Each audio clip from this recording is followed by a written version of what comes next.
glass shattered first. Then came the screams. Amara dove behind the marble bar counter as bullets tore through the elegant Seoul nightclub, the bass from the speakers still pounding through the chaos. Her heart hammered against her ribs as champagne bottles exploded above her head, raining crystal and expensive liquor down on her braided hair. She pressed herself flat against the cold floor, designer heels digging into her palms as she tried to make herself invisible. This wasn't how tonight was supposed to go. This wasn't how any of this was supposed to go. 3 months earlier, Amara had stepped off the plane at Incheon International Airport with 2 suitcases, a contract with Samsung's marketing division, and absolutely no idea that her life was about to become unrecognizable. She had been so proud of herself, a black woman from Atlanta breaking into the Korean corporate world, ready to prove herself in a country she'd fallen in love with through dramas and K-pop. Her mother had cried at the airport. Her father had made her promise to call every week. Her younger sister had made her promise to send photos of every handsome Korean man she met. She'd laughed then. She wasn't laughing now. The gunfire stopped. In the sudden silence, Amara could hear her own breathing, ragged and too loud.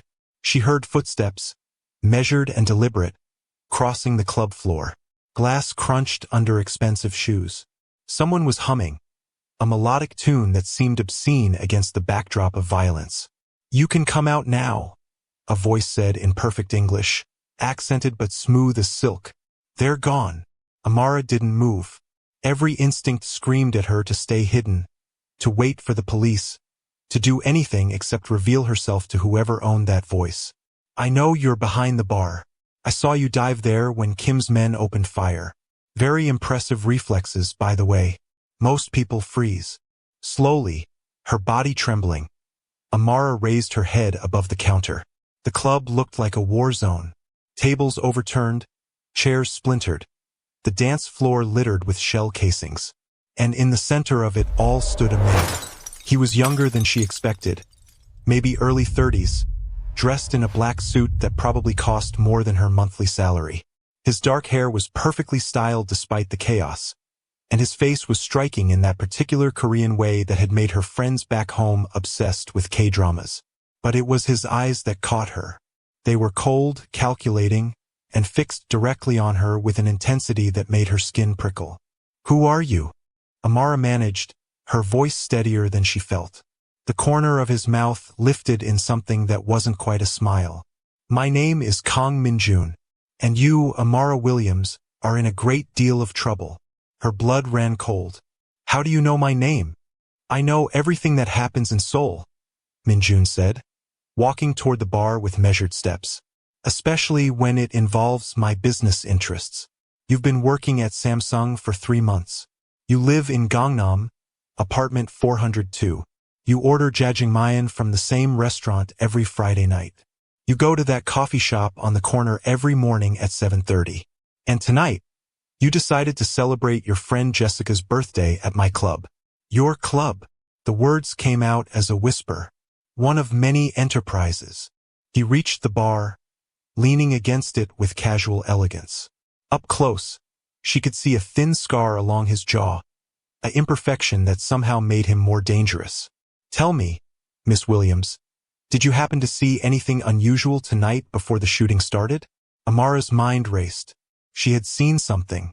A man at the VIP table, sliding a briefcase under the booth. The way he'd looked around nervously before disappearing into the crowd. She'd thought it was odd but had dismissed it as none of her business. "I didn't see anything," she lied. Min-Jun's expression didn't change, but something flickered in his eyes. Disappointment, maybe, or amusement. "You're a terrible liar." Your pupils dilated. Your breathing changed. "You touched your ear." A classic tell. He straightened, adjusting his cufflinks. "But I appreciate the attempt. It shows you understand the precariousness of your situation." "What do you want from me?" "The truth. The men who attacked tonight were from a rival organization, the Jade Serpents.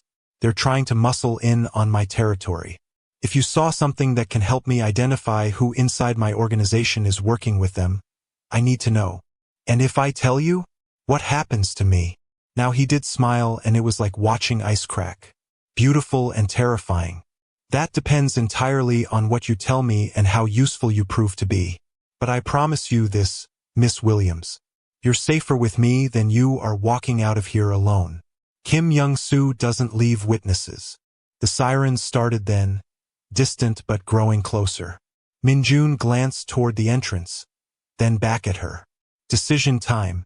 You can stay here, talk to the police, spend the next several hours in a station while they sort through this mess. Your visa status will be questioned. Your employer will be notified. Your life in Korea will become very complicated very quickly. He pulled a card from his pocket and placed it on the bar. Or you can walk out with me right now and tell me what you saw. Amara stared at the card. It was simple, black with silver lettering in Korean and English. Just a name and a phone number. Her hands shook as she reached for it. This is insane, she whispered. Yes, Min-Jun agreed. But you knew life in Seoul wouldn't be ordinary when you moved here. You were looking for something different, weren't you? Something more than corporate meetings and expat bars. He was right, and that terrified her more than anything else. She had been feeling restless, trapped in the safe bubble of her corporate existence, while the real Seoul pulsed around her, just out of reach. Okay, she heard herself say. I'll tell you what I saw. Min-Jun nodded once, then offered her his hand. She took it, his grip firm and warm, and let him help her up. Her legs felt weak, but she forced herself to stand straight. He led her through the carnage, past overturned tables and broken glass, to a back exit she hadn't known existed. Outside, a black Mercedes waited, engine running. A man in a dark suit opened the back door, his expression carefully neutral. Min-Jun gestured for her to get in. For a moment, every movie she'd ever seen about kidnappings and organized crime flashed through her mind. But the sirens were getting louder, and she thought about her visa, her job, her mother's face if she had to come home in disgrace after just 3 months. She got in the car. Min-Jun slid in beside her, and the door closed with an expensive thunk. The driver pulled away from the club smoothly, just as the first police cars came screaming around the corner. Now, Min-Jun said, pouring 2 glasses of whiskey from the car's bar without asking if she wanted one. Tell me everything. Amara took the glass, her hands still shaking. The whiskey burned going down but steadied her nerves. There was a man, Korean, maybe late 40s, heavy build. He was at the VIP section near the DJ booth. I noticed him because he seemed nervous, kept checking his phone. About 10 minutes before the shooting, he slid a briefcase under one of the booths and then left through the front entrance. Min-Jun's expression hardened. Which booth? The one with the dragon insignia on the wall behind it. My booth. His voice was quiet, deadly. Can you describe anything else about him? He had a tattoo on his neck. A green snake, I think. It was partially hidden by his collar, but I saw it when he bent down with the briefcase. Min-Jun pulled out his phone and made a call, speaking rapid Korean. Amara caught only a few words, her basic Korean classes suddenly feeling woefully inadequate. He hung up and turned back to her. You've just identified one of my oldest associates. A man I've known for 15 years. A man I trusted with my life. I'm sorry, Amara said, though she wasn't sure why she was apologizing.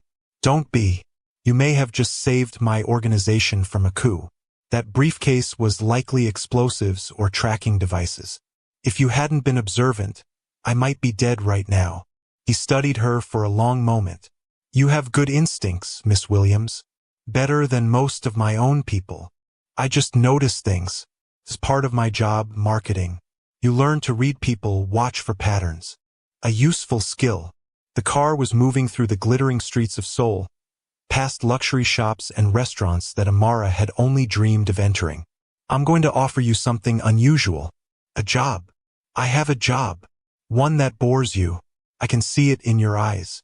You didn't come to Korea to sit in meetings and design advertisements for smartphones. You came looking for something real, something that makes you feel alive. He leaned closer, and she could smell his cologne, expensive and subtle. Work for me. Use those observational skills. I need someone who can move in different worlds, someone the other organizations won't suspect. Your foreignness, your position at Samsung, it gives you access and cover that my usual people can't achieve. You're asking me to be a spy? I'm asking you to be smart and observant, which you already are. And in exchange, I'll pay you more than Samsung ever will. I'll protect you from Kim and anyone else who might have noticed you tonight. And I'll show you the real Seoul, the one that exists beneath the surface, the one that runs on power and secrets and money. Amara should have said no.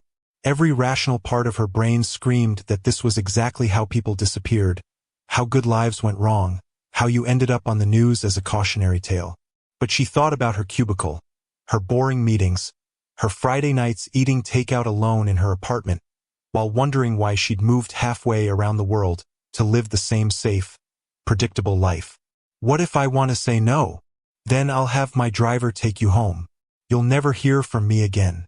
The police will question you eventually, but I'll make sure they have no reason to suspect you of anything. You'll be safe, Miss Williams. Just bored. The car stopped at a red light. Through the window, Amara could see a group of young people laughing, taking selfies, living their bright, uncomplicated lives. She used to be like that. Before tonight, before she'd seen things she couldn't unsee, before Kang Min-Jun had looked at her like she was simultaneously a problem and a solution. If I do this, she said slowly, I have conditions. His eyes gleamed with something like respect. Name them. I don't hurt anyone. I don't carry weapons. And the moment I feel like I'm in over my head, I can walk away. The first two I can agree to. The third is more complicated. Once you're in my world, walking away isn't always possible. But I give you my word that if you want out, I'll do everything in my power to get you out safely. He extended his hand. Do we have a deal? Amara looked at his hand, then at his face. There was danger there, yes, but also something else. A kind of honest ruthlessness that was almost refreshing after months of corporate doublespeak and artificial smiles. At least with Min-Jun, she knew where she stood. He was a criminal, a mafia boss, probably responsible for things that would horrify her if she knew the details. But he was also offering her the truth, the reality of Seoul that she'd sensed but never touched. She shook his hand. Deal. The smile he gave her was genuine this time, transforming his face from cold to almost warm. Welcome to the family, Miss Williams. The next 3 weeks blurred together like a fever dream. Min-Jun had been true to his word. Amara kept her job at Samsung, maintained her normal routine, but now she had a second life that unfolded in the shadows. She went to corporate dinners and observed, noting who talked to whom, which executives seemed nervous, which ones spent money they shouldn't have. She went to clubs and restaurants that Min-Jun owned or had interests in, and she watched. She learned to spot the signs of drug deals, money laundering, protection rackets. She learned the complex hierarchy of Seoul's criminal underworld, the alliances and rivalries that had existed for generations. And she learned about Min-Jun himself. He was the head of the Baekho clan, the White Tiger organization, one of the oldest and most powerful criminal families in South Korea. His father had built the empire from nothing, starting as a street enforcer in the 1970s and rising through intelligence and ruthlessness. Min-Jun had inherited it all at 25 when his father was killed by a rival gang. That was 8 years ago. In that time, he'd expanded their operations, modernized their approach, and eliminated most of his enemies. But the Jade Serpents, led by the man she now knew as Kim Young-soo, were his biggest threat. They were trying to take over his territories in Seoul, and the attack on the club had been just the opening move in what Min-Jun predicted would be a long, bloody conflict. Amara's first real assignment came on a rainy Tuesday night. Min-Jun called her to meet him at a restaurant in Itaewon, the international district. She found him in a private room, sitting across from a nervous-looking Korean man in his 30s. Amara, Min-Jun said, switching to English. This is Lee Jin-ho. He works for a company that handles logistics for several of Seoul's major hotels. I suspect someone has been using his company to move contraband for the Jade Serpents. I need you to have dinner with him and find out if I'm right. Jin-ho looked confused. I don't speak English very well. That's fine, Amara said in her basic Korean, smiling warmly. We can speak Korean. My Korean isn't great, but I'm learning. She saw the tension ease from Jin-ho's shoulders. Min-Jun stood, buttoning his jacket. I have other business tonight. Amara will keep you company. Jin-ho, remember what we discussed. After he left, Amara ordered soju and began the delicate work of getting Jin-ho to relax and talk. It turned out he was lonely. His wife had left him 6 months ago, and he was desperate for someone to listen. Amara found herself genuinely liking him, which made what came next harder. By the end of the night, she'd learned that yes, someone from the Jade Serpents had approached him about using his delivery trucks. And yes, he'd said yes because they threatened his elderly mother. When she reported back to Min-Jun later that night at his office, a sleek space in a Gangnam high-rise that looked nothing like a mob headquarters, she felt sick. He's a victim, she said. They threatened his mother. You can't punish him for that. Min-Jun looked up from the papers he'd been reviewing. I have no intention of punishing Jin-ho. I'm going to offer him protection in exchange for information about the Serpent's operations. Thanks to you, I now have leverage and a potential asset. He must have seen something in her face because his expression softened slightly. This is what I do, Amara. I find pressure points and I exploit them, but I'm not cruel without reason. Jin-ho will be safer with me than with them. Is that supposed to make me feel better? It's supposed to show you that this world isn't black and white. Jin-ho made a choice to work with criminals because he was afraid. Now he'll make another choice to work with different criminals because he's still afraid. At least with me, his mother will actually be protected. Amara sank into the chair across from his desk. I don't know if I can do this. Yes, you can. You already did. Min-Jun came around the desk and sat on the edge of it, looking down at her. You're not like the others who work for me, Amara. You still have a conscience, morals, boundaries. I find that refreshing. Most people in this world lose those things quickly. But you need to understand something. The life you had before, the safe corporate existence, that was the illusion. What we do here, this is real. This is how the world actually works. That's a depressing thought. Or a liberating one. At least here, you know the rules. Power, loyalty, strength. Those are the currencies that matter. Not pretending to care about quarterly earnings or market share, or whatever corporate nonsense your Samsung job pretends is important. He was right, and she hated that he was right. I need a drink. I need to show you something. Min-Jun grabbed his jacket. Come with me. They took his car to a neighborhood Amara had never been to, working class and tired looking even in the neon glow of Seoul's night. They stopped in front of a small community center. Inside, Amara was shocked to find children. Dozens of them, ranging from elementary school age to teenagers, doing homework, playing games, eating dinner. This is one of mine, Min-Jun said quietly. I fund 23 centers like this across Seoul. Free meals, tutoring, after-school care for kids whose parents work multiple jobs or can't care for them. No strings attached. No publicity. Why? Because I was one of those kids once. My mother worked 3 jobs after my father started his business. I spent most of my childhood in places like this, eating donated food, doing homework with volunteer teachers. When I took over the family business, I promised myself I'd give back to kids like I used to be.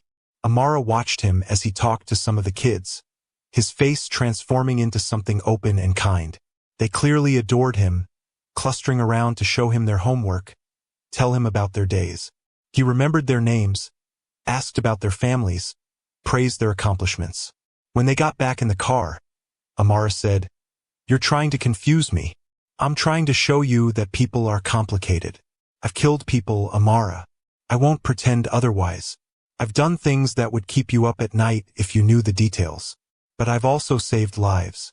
I've protected neighborhoods that the police and government forgot. I've given opportunities to people who had none.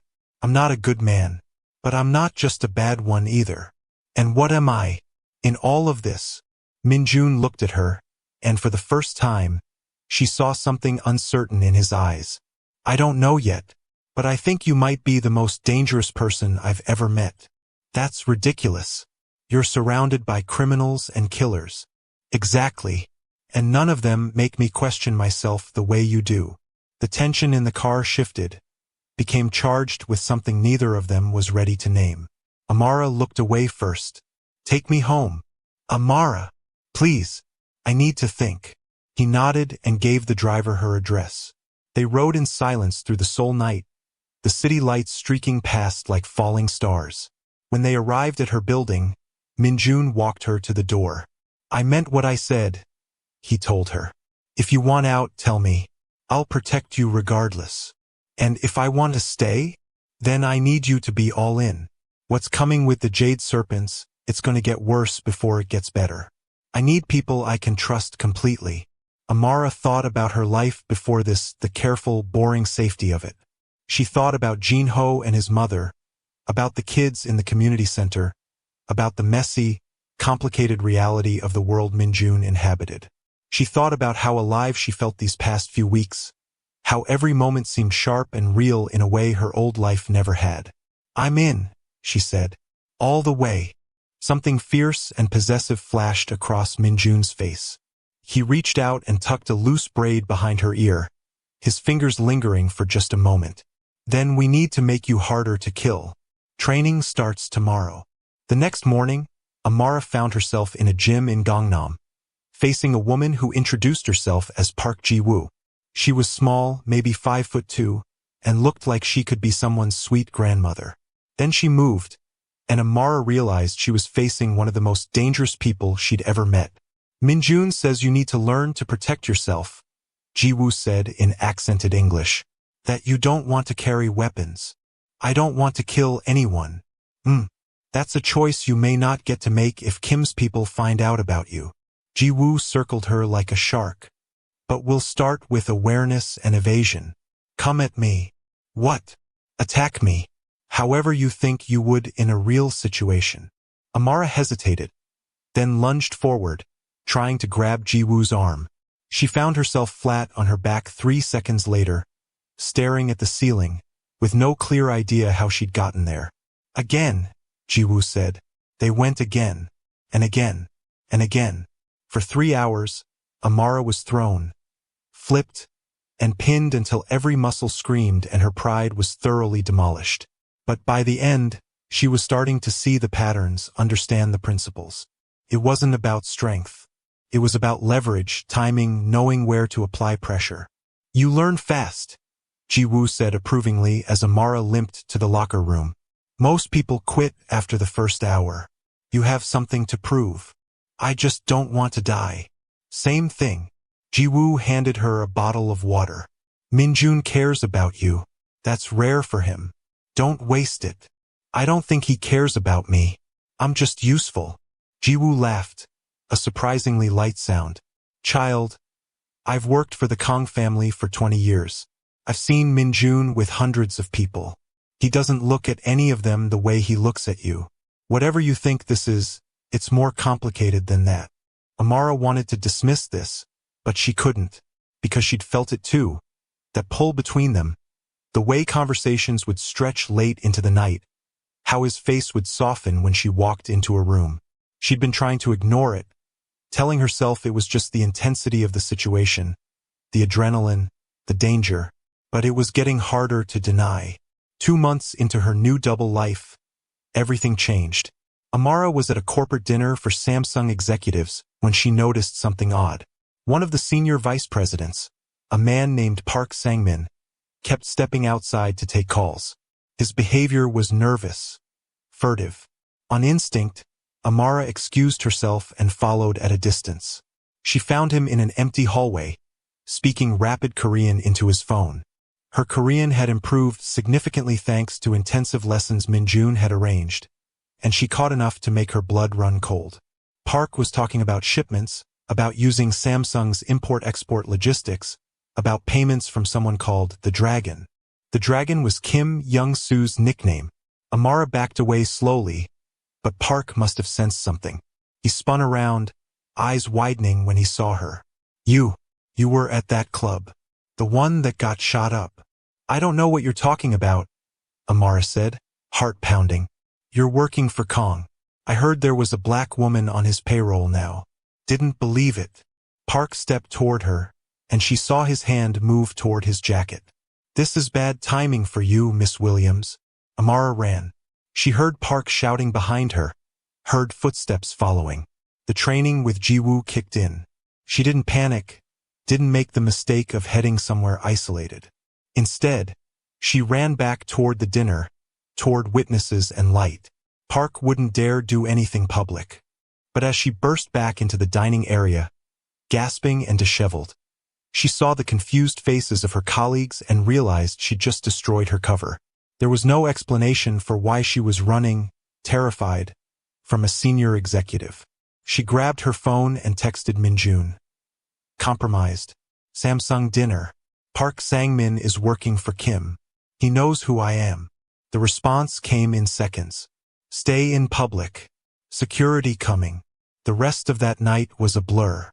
Min-Jun's people arrived, dressed as event staff, and quietly extracted her. Her manager was told she'd had a medical emergency. Park Sang-min disappeared before anyone could question him. And Amara found herself in Min-Jun's office at 2 in the morning, drinking whiskey with shaking hands while he made call after call in rapid Korean. Finally, he hung up and turned to her. "Park is gone. His apartment is empty. His family moved out yesterday. He knew we were getting close. He'll tell Kim everything about me." "Yes, which means you can't go back to your apartment. You can't go back to Samsung. As of tonight, Amara Williams, the marketing executive, ceases to exist." The weight of that hit her like a physical blow. "My visa, my job, my whole life here. I'll take care of the visa. I have people in immigration. Your job is gone, but I'll pay you triple what they were. As for your life." Min-Jun sat beside her, and for the first time since she'd met him, he looked uncertain. "I'm sorry. This is my fault. I pulled you into this world, and now you can't leave." "I made my choice," Amara said, surprised to find she meant it. "I went all in, remember? You can still go home. Back to America. I'll arrange everything. Make sure you're safe." Amara thought about Atlanta, about her family, about the life she could have if she just walked away. But then she thought about the past 3 months, about the person she'd become, about the way Min-Jun looked at her like she was strong and capable and dangerous. She thought about how she'd finally stopped feeling like a tourist in her own life. "No," she said. I'm staying. "Amara, I said I'm staying. You told me I was all in. That means we see this through together." Min-Jun stared at her for a long moment, and then he did something she'd never seen before. He smiled, really smiled, with genuine warmth that transformed his entire face. "You're either the bravest woman I've ever met or the most foolish. Why not both?" He laughed, a sound that seemed to surprise him as much as her. Then his expression turned serious. "If you're staying, you need to be with me, where I can protect you. Move into my home." "Is that an order or an invitation?" "With you, I've learned nothing is ever an order. So it's an invitation, but also a practical necessity. Kim will be looking for you. My home is the safest place in Seoul." Amara knew she should be more hesitant, more cautious.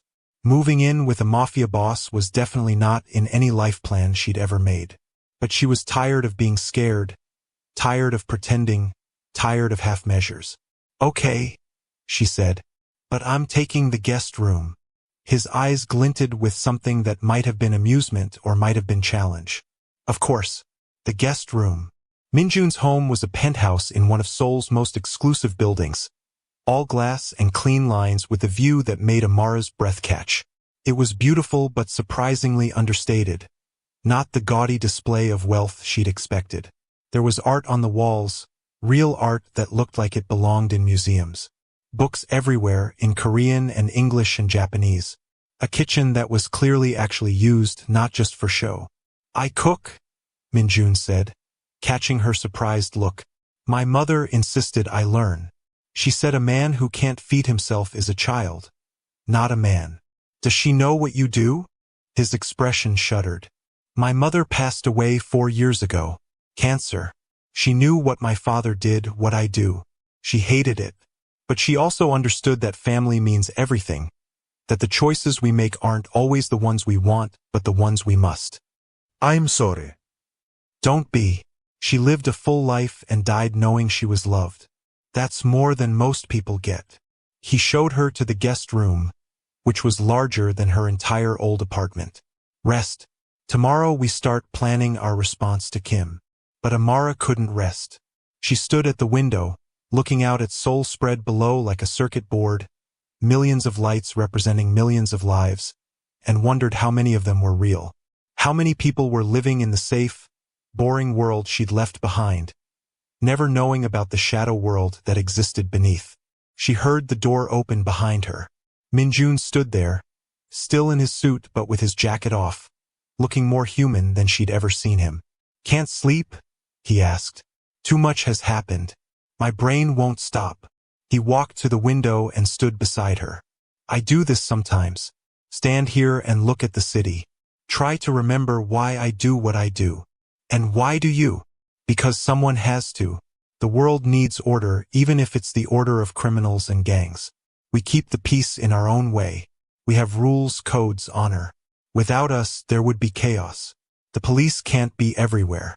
The government can't solve everything. We fill the gaps. That's a convenient justification. It's the truth. Or close enough." He turned to look at her, and in the darkness with the city lights behind him, he looked younger, almost vulnerable. "What do you see when you look at me, Amara? What do you really see?" She considered lying, giving him some diplomatic answer. But they were past that now. "I see someone who's dangerous and kind in equal measure. Someone who's built walls so high he's forgotten what it's like to let them down. Someone who's lonely even though he's never alone." "You see too much." "You asked." "I did." He reached out and took her hand, his touch warm and surprisingly gentle. "I see someone who's brave enough to walk into hell because she was bored with heaven. Someone who looks at the worst of humanity and doesn't flinch. Someone who makes me want to be better than I am." Min-Jun. "I know. This is complicated. You work for me. I'm a criminal. You're trying to survive in a world you never asked to be part of. But I need you to know that what's between us, it's real for me. It's not just about usefulness or convenience. You matter to me in a way that very few people ever have." Amara's heart was racing. Every rational thought told her this was a terrible idea. He was her boss. He was a mobster. He was dangerous in ways she probably didn't even understand. But when he looked at her like that, when he spoke with that raw honesty, all her careful logic dissolved. "This is a really bad idea," she whispered. "The worst," he agreed. "We shouldn't." He kissed her, and it was like falling and flying at the same time, like everything that had been building between them for months suddenly igniting. She kissed him back, her hands in his hair, his arms around her waist, pulling her closer. It was desperate and tender and inevitable. When they finally broke apart, both breathing hard, Amara said, "I'm still taking the guest room." Min-Jun laughed, that genuine sound she was learning to love. "I wouldn't expect anything less." But she didn't go to the guest room that night. They stayed at the window, talking until dawn broke over Seoul, about everything and nothing, about their pasts and their fears and their hopes. And when the sun finally rose, painting the city in gold and pink, Amara realized she'd never felt more at home anywhere in her life. The next few weeks were the calm before the storm. Min-Jun's people gathered intelligence on Kim's operations. Amara, no longer able to move freely in Seoul's corporate world, found new ways to be useful. Her outsider perspective, her different way of thinking, helped Min-Jun see patterns and opportunities his own people missed. They worked together, planned together, and yes, were together in the way that had been inevitable from the moment they met. But both of them knew it couldn't last. Kim was consolidating power, preparing for a major move. The Jade Serpents were recruiting heavily, making alliances, positioning themselves to take over the Baekho territories. It was only a matter of time before everything exploded. The attack came on a Friday night. Min-Jun was hosting a meeting with his captains at a restaurant he owned in Gangnam. Amara was there too, sitting in the back room, ostensibly going over accounts but really just wanting to be close to him. She'd learned to trust her instincts in this new life, and her instincts were screaming that something was wrong. She noticed the new server first. Too nervous, eyes darting around too much. She was about to say something when the man pulled a gun from under his serving tray and fired at Min-Jun. Everything slowed down. Amara saw Min-Jun turn, saw Ji-woo grab him and pull him down.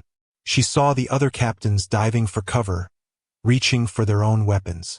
She saw the server's gun swing toward her. 3 months of training with Ji-woo took over. Amara didn't freeze. She moved, rolling behind a table as bullets punched through the air where she'd been sitting. Her heart was ice, her mind clear. She heard more gunfire, screaming, the sound of chairs breaking. The restaurant had become a war zone. Someone grabbed her arm. She spun, ready to fight, and found herself looking at Park Sang-min, the Samsung executive who'd betrayed them. He had a gun pressed to her temple. "Move and I'll kill you," he said in Korean. "You're coming with me." "Like hell I am," Amara said, and slammed her elbow into his ribs the way Ji-woo had taught her. Park grunted, his grip loosening just enough. Amara twisted away, but he was faster than she expected. His fist caught her across the face, and she tasted blood. The room spun, but she forced herself to stay focused. Park was raising his gun again when a gunshot cracked through the chaos. Park's eyes went wide. He looked down at the red bloom spreading across his chest, then collapsed. Behind him stood Min-Jun, his own gun still raised, his face cold and emotionless. "Are you hurt?" he asked, his voice cutting through the ringing in her ears. "I'm okay," Amara managed, though her hands were shaking violently.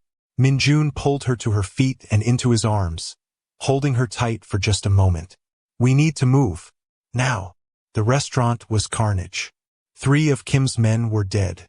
2 of Min-Jun's captains were wounded but alive. Ji-woo was already coordinating the cleanup, her phone to her ear, barking orders. This was the reality of Min-Jun's world, stark and brutal, and Amara had just killed her first man, or rather watched Min-Jun kill for her. They made it to the car, Min-Jun's security team forming a protective barrier around them. As they drove through Seoul streets, Amara's mind kept replaying the moment. Park's eyes, the gunshot, the way he'd fallen.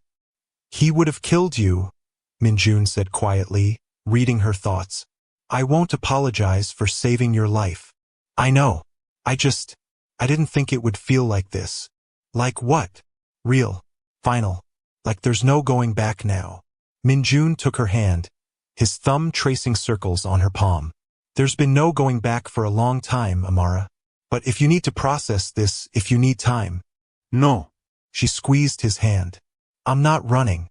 I told you I was all in." Back at the penthouse, Min-Jun's phone rang constantly. Reports came in throughout the night. Kim had attacked 3 other locations simultaneously, a coordinated strike designed to cripple the Baekho organization. But Min-Jun's people had held. Barely, but they'd held. "This is it," Min-Jun said, finally putting down his phone at 3 in the morning. "Kim's making his final play. He'll come at me directly now, try to cut the head off the snake. So what do? We make him think he's winning. Draw him out into the open where we can end this permanently." Min-Jun's eyes were hard, calculating. "But I need to send you somewhere safe first." "Absolutely not. Amara, this isn't negotiable. When Kim comes for me, I'll be right there with you. You said I was part of this family now. That means I don't abandon you when things get dangerous." She stood and faced him, channeling every ounce of strength she had. "I'm not leaving, Min-Jun. You can't make me." He stared at her for a long moment, then pulled her into his arms. "You're going to be the death of me, you know that? Or the life of you? Haven't decided yet." Despite everything, he smiled against her hair. "I love you. I haven't said that to anyone since my mother died. But I love you, Amara Williams. And that terrifies me more than Kim ever could." Amara's breath caught. She pulled back to look at his face, saw the vulnerability there, the raw honesty. "I love you too, which is why I'm staying. We end this together or not at all." "Together then." He kissed her, soft and slow, like they had all the time in the world instead of hours before a war. But you follow Ji-woo's instructions exactly. No improvising, no heroics. Says the man who literally runs toward danger for a living. Do as I say, not as I do. The trap was set for the following night. Min-Jun let it leak through carefully selected channels that he would be at his office in Gangnam, alone except for minimal security, reviewing accounts. It was an obvious vulnerability, exactly the kind of opportunity Kim wouldn't be able to resist. Amara spent the day preparing with Ji-woo and the other women in Min-Jun's organization. She was surprised to discover there were dozens of them, women who served as everything from accountants to enforcers. They'd accepted her with surprising warmth once they realized she wasn't leaving, that she'd chosen this life, and Min-Jun with full knowledge of what it meant. You're braver than most, one of them said, a woman named Choi Sun-hee who managed 3 of Min-Jun's businesses. Most people run when they see what we really do. But you ran toward it. I'm not sure brave is the right word. Maybe crazy. Sun-hee laughed. In our world, they're the same thing. As night fell, Amara found herself in the office building, hidden in an adjacent room with Ji-woo and 4 other fighters. Min-Jun was in his office with 2 trusted captains, visible through the windows, apparently absorbed in paperwork. But everyone was armed. Everyone was ready. He'll come, Ji-woo whispered. Kim's too arrogant to send underlings for something this important. She was right. At 11:15, the building's security cameras picked up a group of men entering through the parking garage, 12 of them heavily armed. And at their center, Kim Young-soo himself. Amara's heart hammered as she watched the monitors. This was really happening. After months of cat and mouse, of attacks and counterattacks, it was all coming to a head. Kim and his men took the elevator up, not even trying to hide. They were confident, certain of their victory. The elevator doors opened on Min-Jun's floor, and Kim stepped out, a smile on his face. Kang Min-Jun, he called out in Korean. Come out and face me like a man. Min-Jun appeared in his office doorway, looking calm and unruffled. Kim Young-soo, I was wondering when you'd work up the courage to face me directly. Courage? Kim laughed. I'm ending your pathetic organization tonight. The Baekho are finished. Seoul belongs to the Jade Serpents now. Is that so? Min-Jun stepped fully into the hallway. You bring 12 men to kill one. And you call me pathetic. I brought 12 men because you're not worth my time alone. Where's your African whore? I was hoping to have some fun with her before I killed you. Amara felt Ji-woo's hand on her arm, holding her back. Every muscle in her body wanted to rush out there, but she forced herself to stay still. Trust the plan. Trust Min-Jun. You really shouldn't have said that, Min-Jun said, his voice dropping to something dangerous. I was considering letting some of your men live. Now, not a chance. Kim raised his gun. Any last words? Yes. Now. The building erupted. Min-Jun's people had been hidden everywhere, in offices, stairwells, maintenance closets. They poured out, dozens of them, heavily armed and well-trained. Kim's confident smile vanished as he realized he'd walked into a trap. The gunfight was brutal and short. Kim's men were good, but they were outnumbered and outmaneuvered. Amara watched from her hiding spot, her heart in her throat every time Min-Jun moved, every time a bullet came close to him. But he moved like water, fast and fluid, taking down Kim's men with surgical precision. Within 5 minutes, it was over. Kim's men were dead or wounded. Only Kim himself remained standing, his gun empty, his face twisted with rage and fear. Min-Jun approached him slowly, his own gun trained on Kim's chest. You made this personal when you targeted my people, when you attacked my businesses. But the moment you threatened Amara, you sealed your fate. Kill me then, Kim spat. But the serpents won't die with me. My organization will hunt you forever. No, they won't. Min-Jun's smile was cold. Because I've spent the last 3 months systematically dismantling your entire operation. Your lieutenants? Half are dead, half are in my pocket now. Your businesses? Seized or burned. Your money? Frozen in accounts you'll never access. You came here tonight because you were desperate, because you knew you were already losing. This was your last play, and you failed. Kim's face went pale. You, how? Min-Jun glanced toward where Amara was hidden. I had help. Someone who saw patterns I missed, who thought differently than my people ever could. Someone you underestimated because she was foreign, because she was a woman, because she seemed like an easy target. He raised his gun, and Amara looked away. The gunshot echoed through the building. When she looked back, Kim was on the ground, and Min-Jun was walking toward her hiding place. The door opened. Min-Jun stood there, blood on his suit, exhaustion in his eyes, but alive. Whole. Hers. It's over, he said simply. Amara launched herself at him, and he caught her, holding her so tight she could barely breathe. Around them, his people were already cleaning up, moving bodies, erasing evidence. It was practiced, efficient, horrible. But it was over. In the aftermath, life slowly normalized. Or rather, found a new normal. Amara officially joined Min-Jun's organization, using her skills to help modernize and legitimize some of his operations. The community centers expanded. New businesses opened. The Baekho organization, with the Jade Serpents absorbed or eliminated, became the dominant force in Seoul's underworld. 6 months after Kim's death, Min-Jun took Amara back to the nightclub where it had all started. It had been rebuilt, more beautiful than before. They stood at the bar where she'd hidden that first night, and he took her hand. I've been thinking, he said, about what comes next, about the future. And I want you in it, permanently, legally. He pulled out a small box, and Amara's breath caught. I'm not a good man, Amara. I never will be.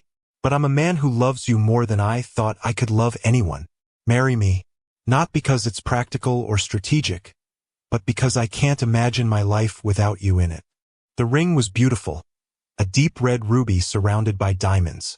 Red for passion, for blood, for the life they'd chosen together. Yes, Amara said, tears streaming down her face. Yes, of course, yes. He slipped the ring on her finger and kissed her, right there in the club where bullets had flown and everything had changed. And Amara thought about the girl who'd stepped off the plane from Atlanta, looking for adventure and purpose. She'd found both, in the most unexpected way possible. She called her mother the next day. It was time to tell her family the truth, or at least some version of it. That she'd fallen in love. That she was getting married. That she was staying in Korea permanently. Baby, are you sure?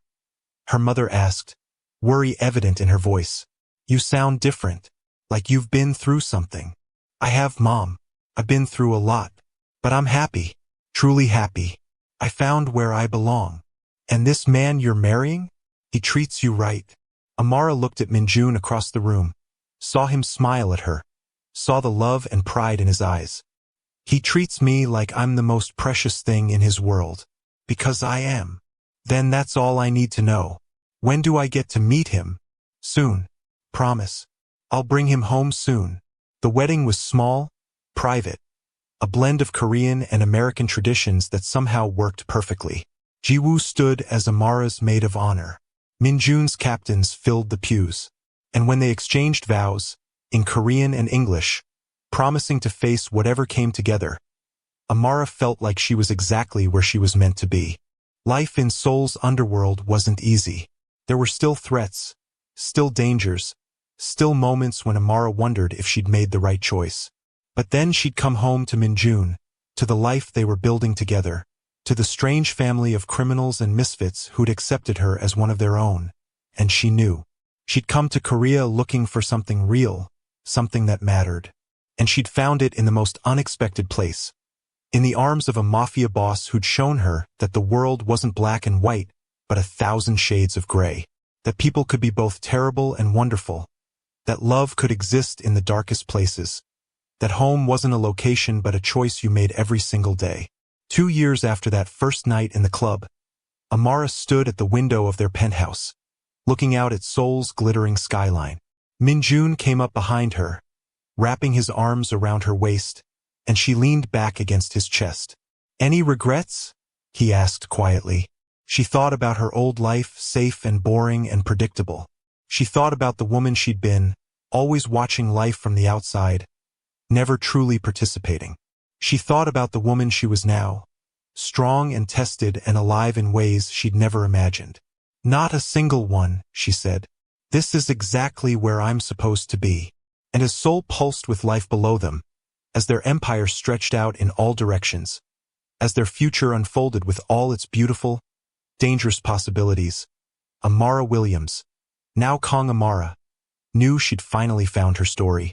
And it was better than any drama, any movie, any fairy tale could ever be. Because it was real, and it was hers. If the story resonated with you, if you felt the tension, the passion, the transformation of a woman who chose danger over safety and found love in the shadows, then I want to hear from you. Drop a comment below and tell me, would you have made the same choice as Amara? Would you have walked away from safety for a chance at something real? Have you ever had a moment that completely changed the direction of your life? And if you're craving more stories like this, stories that don't pull punches, that show complex characters making impossible choices, that explore love in unexpected places, then hit that subscribe button. Because there are more stories to tell, more worlds to explore, more characters waiting to take you on journeys you'll never forget. Your life is your story. Make it one worth telling. Until next time, stay bold, stay brave, and never be afraid to choose the life that sets your soul on fire, even if it scares you. Especially if it scares you.